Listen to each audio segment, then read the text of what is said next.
Good evening to all of you. आज हम Rutherford का एटॉमिक मॉडल समझते हैं। इससे पहले जे थॉमसन ने अपना मॉडल दिया था। जे थॉमसन के मॉडल के अनुसार परमाणु ठोस होता है। प्रॉब्लम क्या आ गई इसमें? प्रॉब्लम ये आई कि जब रदरफोर्ड ने अल्फा स्कैटरिंग किया, अर्थात अल्फा कण को परमाणु के ऊपर में भेजा, तो वो आर पार चला गया। अब जब आर पार चला गया तो रदरफोर्ड जे थॉमसन से पूछते हैं, क्या पूछते हैं कि ये जब परमाणु खोखला है, सॉरी, ये जो परमाणु ठोस है, तो ठोस होने के बाद ये अल्फा कण आर पार गया क्यों? आर पार गया क्यों का मतलब क्या हुआ? यदि परमाणु ठोस है तो अल्फा कण वापस आ जाना चाहिए, आर पार नहीं जाना चाहिए। और इस सवाल का जवाब जे थॉमसन नहीं दे पाए। इसलिए आइए एक नया मॉडल के बारे में हम समझते हैं, रदरफोर्ड का एटॉमिक मॉडल। जब जे थॉमसन सवालों का जवाब नहीं दे पाते हैं तो उसके बाद में रदरफोर्ड अपना मॉडल देते हैं, और उस मॉडल में हम कुछ चीज़ों को समझेंगे। क्या क्या चीज़ है? एक तो हम एक्सपेरिमेंट के बारे में समझेंगे, क्या क्या उसने एक्सपेरिमेंट किया, उस एक्सपेरिमेंट का एब्जॉर्प्शन क्या था, ग्राफ क्या है, सिग्निफिकेंट क्या क्या था, मतलब कि क्या क्या उसकी फायदे हुए, मॉडल क्या था और उसका लिमिटेशंस क्या क्या थी। इन सब के बारे में आज हम समझेंगे। लेट्स सी, हम देखते हैं कि इस एक्सपेरिमेंट में क्या क्या उसने किया था। तो हुआ ये कि उसने एक गोल्ड फॉयल लिया, अर्थात सोने का एक पतली झिल्ली लिया। जितना प्लास्टिक पतला होता है वैसे ही उसने क्या किया, सोने का एक गोल्ड फॉयल लिया, प्लास्टिक जैसे सोने का एक पतली झिल्ली लिया, और उस झिल्ली की जो मोटाई थी 2.1 इंटू 10⁻⁷ मीटर, ये उसकी मोटाई थी। जब उसने इस एक्सपेरिमेंट को किया तो करने के बाद में उसने कुछ एब्जॉर्ब किया। क्या क्या एब्जॉर्ब किया? अच्छा, एक चीज मैं और बता दूं आपको, इसमें ये आपका सोर्स है। सोर्स है कहने का मतलब यहीं से आपका अल्फा पार्टिकल, अल्फा कण निकलेगी, और अल्फा कण यहां से सीधा जाएगा और ये जो आपका गोल्ड फॉयल है, जिसको हिंदी में पतली झिल्ली बोलते हैं सोने का, उससे टकराएगी। टकराने के बाद में उसने कुछ कुछ एब्जॉर्ब किया। क्या एब्जॉर्ब किया देखते हैं। देखो, इस डायग्राम से आप क्लियरली बता सकते हो कि कुछ अल्फा कण सीधा जा रहा है। ओके, आप देख सकते हो यहां पर कुछ अल्फा कण सीधा चला गया। ओके, तो कुछ मुड़ जा रहा है। अच्छा, मुड़ भी गया। ओके, यहां से कुछ मुड़ गया, तो कुछ पार्टिकल वापस आ गया उसी डायरेक्शन में। ओके, ये कुछ कुछ एब्जॉर्प्शन आप देख सकते हो। क्या क्या है? कुछ तो सीधा चला गया, ओके, कुछ मुड़ते हुए आगे बढ़ गया, ओके, और कुछ उसी डायरेक्शन में वापस आ गया। इस एब्जॉर्प्शन के अकॉर्डिंग आप एक ग्राफ प्लॉट कर सकते हो। उस ग्राफ को हम समझते हैं। क्या क्या इस ग्राफ में हम समझ सकते हैं? यदि इस ग्राफ को आप देखो, इस ग्राफ में यदि हम देखें तो ग्राफ को एब्जॉर्ब करने के लिए, ग्राफ को रीड करने के लिए सबसे पहले तो आप मिला देना कुछ पॉइंट को। हम मिला देते हैं इस पॉइंट को यहां से, और इसी पॉइंट को हम नीचे से भी मिला देते हैं। ओके, यहां से तो हमने कर दिया। दूसरा हम देख लेते हैं, ये नीचे वाले पॉइंट को मिला देते हैं यहां से, और इसको भी हम मिला देते हैं यहां से। हमेशा याद रखना, जब भी ग्राफ रीड करना है उसको मिला देते हैं। ओके, अब क्या करें? अब ये करते हैं, ये वाला डायरेक्शन में आपका क्या दिख रहा है? तो इस डायरेक्शन में आपका अल्फा पार्टिकल की संख्या है, number of alpha particles. Okay, इस डायरेक्शन में क्या है? इस डायरेक्शन में आपका स्कैटरिंग एंगल है। स्कैटरिंग एंगल का मतलब क्या हुआ? स्कैटरिंग एंगल का मतलब हुआ कि ये जो मुड़ा हुआ था, ये जो मुड़ा हुआ है, ओ सॉरी, ये जो मुड़ा हुआ है, इस मुड़े हुए का एंगल क्या था, उसी को स्कैटरिंग एंगल कहते हैं। ठीक है, जो मुड़ा हुआ है उस मुड़े हुए का एंगल क्या है, इस एंगल को हम स्कैटरिंग एंगल कहते हैं, जो यहां से सीधे लकीर से ऐसे नापा जाता है। ओके, ठीक है, आगे देखते हैं। तो ये जो आपका ग्राफ है, इस ग्राफ को यदि आप देखो, इस ग्राफ को यदि आप देखो तो ये आपका नंबर हो गया ये, और यहां से आपका एंगल हो गया। यहां से भी आप मिला सकते हो ऐसे। तो अब देखो, ये एंगल कितना है? 20। संख्या कितना है? 10⁶। मतलब क्या है? मतलब ये है कि बहुत सारे ऐसे पार्टिकल हैं, 10⁶ पार्टिकल ऐसे हैं जिसकी एंगल सिर्फ 20 है। मतलब क्या है? मतलब है कि ये जो ऐसे करके मुड़ा हुआ भाग रहा है ना, मुड़ा हुआ जा रहा है ना, इसमें मुड़े हुए अल्फा पार्टिकल की संख्या कितनी है? तो 10⁶ इतनी ज्यादा है। मतलब कि जिस पार्टिकल की एंगल बहुत छोटा है उसकी संख्या कितनी है? 10⁶। अच्छा, और देखते हैं ये जो नीचे वाला है जिसमें एंगल कितना बता रहा है? 120। 120 कैसे बनेगा आपको पता है? ये ऐसे सीधा गया, सीधा जाने के बाद में ये तो हो गया 90, उसके बाद में ये ऐसे, फिर ऐसे, लगभग इस डायरेक्शन में। तो ये जो 120 है वो ऐसे जाएगा और ऐसे यहां से आ जाएगा। तो ऐसे अल्फा पार्टिकल जो सीधा गया और टकराने के बाद में वापस इस डायरेक्शन में चला गया, उसकी संख्या कितनी है? तो उसकी संख्या कितनी है चलो हम देख लेते हैं। ये तो 10⁻², अर्थात 10²। अब आप ये सोचो, बहुत ज्यादा पार्टिकल था, उस पार्टिकल में सिर्फ 10⁻² पार्टिकल है जिसकी एंगल कितनी है? 120 है, मतलब कि जो ऐसे जा रहा है। अच्छा, इस ग्राफ को तो हमने समझ लिया। अब इस ग्राफ के बाद ये जो एक्सपेरिमेंट था, इस एक्सपेरिमेंट का निष्कर्ष क्या निकला? देखो, एग्जाम में जब पूछा जाता है तो या तो निष्कर्ष पूछा जाएगा या तो डायरेक्ट मॉडल पूछा जाएगा, और दोनों लगभग एक है। देखेंगे, देखते हैं। इसका पहला निष्कर्ष ये है कि ये जो हमारा एटम है वो खोखला होता है। मोस्टली क्या होता है? खोखला होता है। जैसे ये हो गया हमारा एटम, और चूंकि इसमें से जो अल्फा पार्टिकल है वो सीधे निकल गया था, तो सीधा कब निकलता है? सीधा तब निकलेगा जब उसको रोकने वाला कोई नहीं है। अब रोकने वाला कोई नहीं है तो खोखला तो रहेगा ही।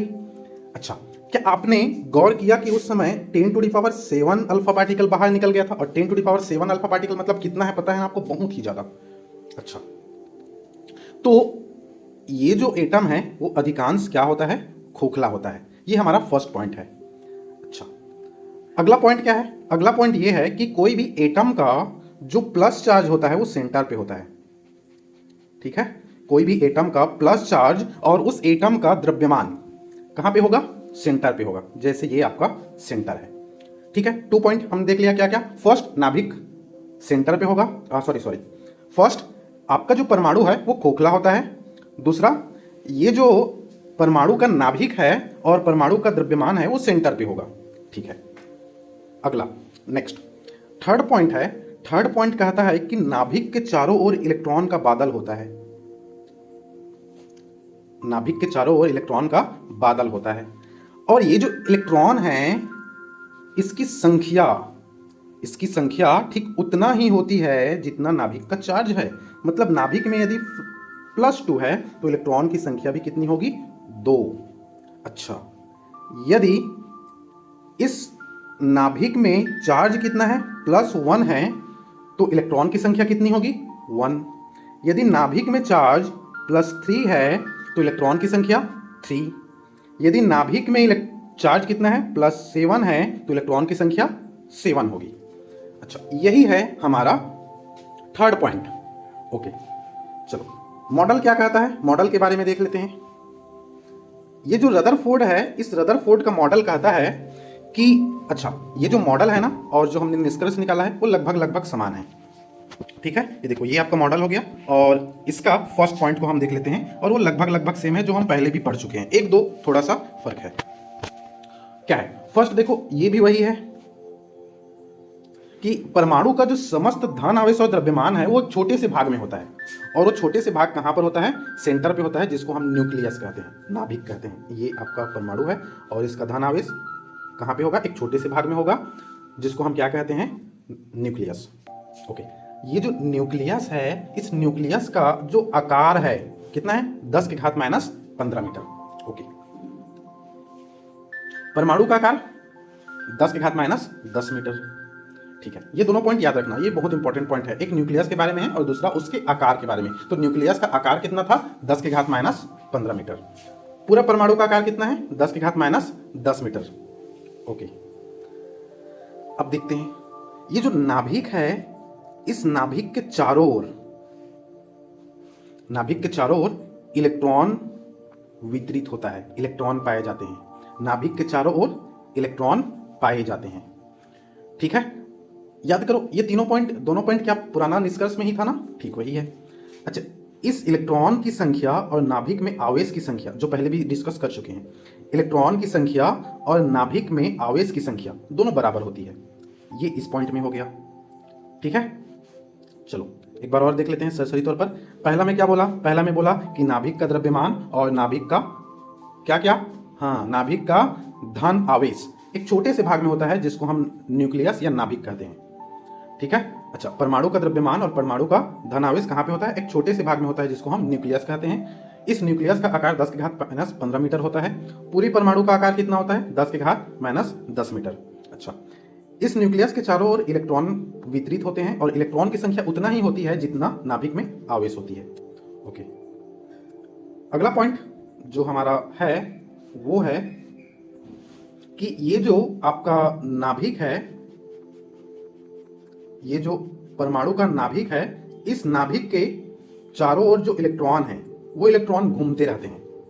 ठीक है, इलेक्ट्रॉन क्या करते रहते हैं? घूमते रहते हैं। ये आपका फोर्थ पॉइंट बताता है। और घूमने के लिए जो आपका नेसेसरी आवश्यक बल है वो बल कहां से मिलता है? तो स्थिर विद्युत आकर्षण बल से मिलता है। ये था आपका रदरफोर्ड का परमाणु मॉडल। ठीक है, चलो अब देख लेते हैं हम इसके ड्रॉबैक्स के बारे में कि ये क्या क्या इसका ड्रॉबैक्स था। अब ये जो रदरफोर्ड मॉडल है, इस रदरफोर्ड मॉडल की क्या कमी थी? इस रदरफोर्ड मॉडल की पहला कमी ये थी कि इसकी स्थायित्व की, परमाणु के स्थायित्व की। कैसे? उसने कहा कि नाभिक के चारों ओर इलेक्ट्रॉन घूमते रहते हैं। ठीक है, अब सवाल ये पूछा गया कि जब इलेक्ट्रॉन घूम रहे हैं तो उसमें त्वरण उत्पन्न होना चाहिए। क्यों त्वरण उत्पन्न होना चाहिए? क्योंकि ये इलेक्ट्रोस्टैटिक फोर्स से, मतलब कि स्थिर विद्युत, ये सेंटर है, नाभिक है, और नाभिक इस पर कंटिन्यू बल लगा रहा है। अब जब कंटिन्यू बल लगाएगा तो उसमें त्वरण उत्पन्न होना चाहिए। अर्थात त्वरण का मतलब क्या है? कि इलेक्ट्रॉन की स्पीड धीरे धीरे धीरे धीरे बढ़ना चाहिए।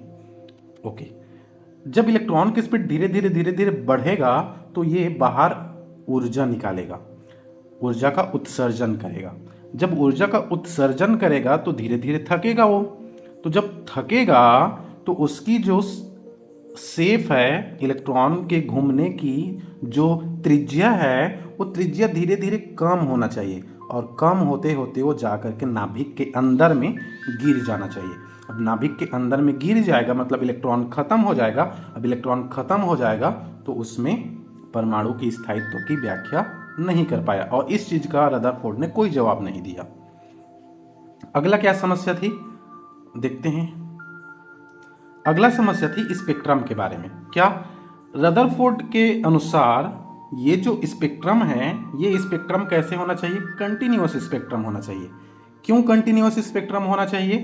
कंटिन्यूअस इसलिए होना चाहिए क्योंकि ये न्यूक्लियस है और बाहर में इलेक्ट्रॉन है, और एक कंटिन्यू क्या कर रहा है? एनर्जी रिलीज कर रहा है। जब कोई चीज कंटिन्यू एनर्जी रिलीज कर रहा है और करते करते उसका जो त्रिज्या है वो धीरे धीरे कम हो रहा है, तो इसमें जो स्पेक्ट्रम मिलना चाहिए वो भी कैसे मिलना चाहिए? कंटिन्यूअस मिलना चाहिए। लेकिन प्रैक्टिकली देखा गया कि उसकी स्पेक्ट्रम कंटिन्यूअस ना हो करके इस प्रकार लाइन लाइन था, लाइन के रूप में था। अब इस लाइन के रूप में जो स्पेक्ट्रम था, उस स्पेक्ट्रम को रदरफोर्ड व्याख्या नहीं कर पाया कि वो कंटिन्यूअस नहीं है और लाइन स्पेक्ट्रम है। क्यों? उसकी एक्सप्लेनेशन रदरफोर्ड नहीं कर पाया। तो ये दो कारण था। इन दोनों कारण के कारण रदरफोर्ड का जो मॉडल है उस मॉडल को क्या कर दिया गया? रिजेक्ट कर दिया गया। ठीक है, थैंक यू। मिलते हैं नेक्स्ट वीडियो में। सी यू, बाय बाय।